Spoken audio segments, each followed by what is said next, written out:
Alright, this is how to install the Android head unit inside of GMC ACADIA. This is a 2011.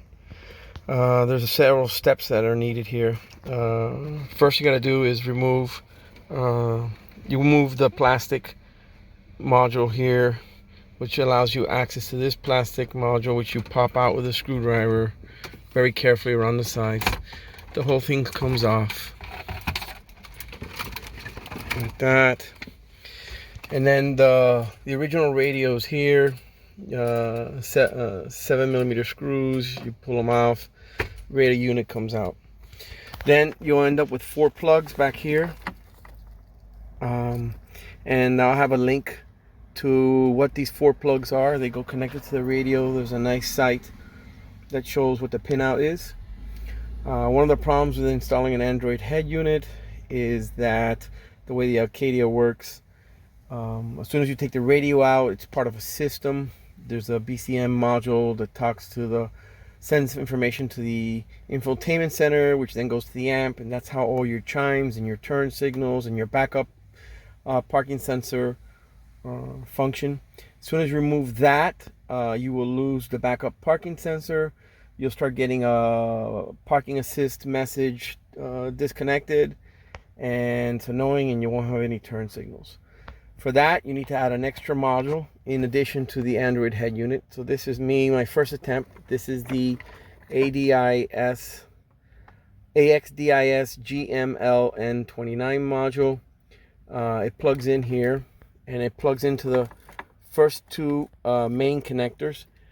These connectors here, they hold the front and rear, left and right channels.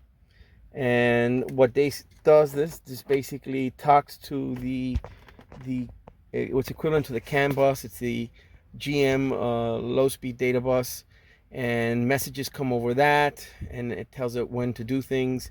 So it drives the actual sounds here. You can see I don't have the Android head unit connected.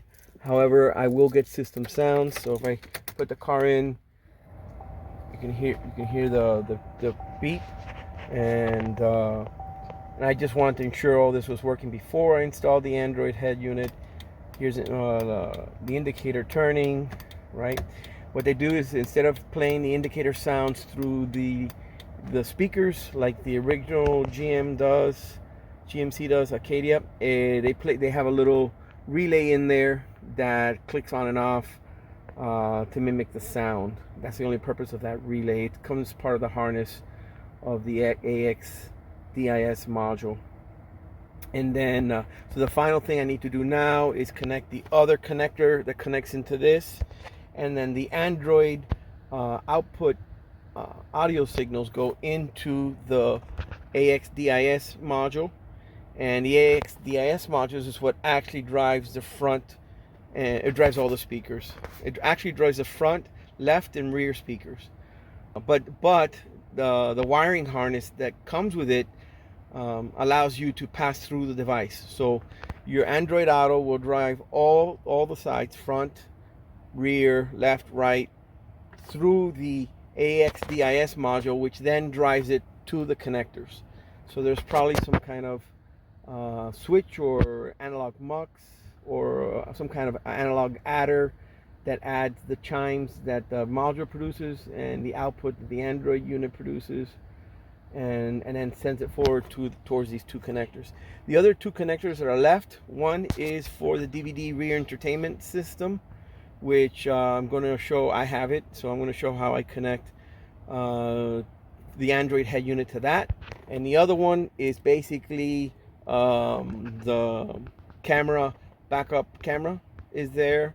And you'll also need, on that connector, there's also a sub and a center audio if you want to drive the center and the sub. So the sub is back here, it's right over here, and the center speakers are over here, right there in the center there. So that's basically it.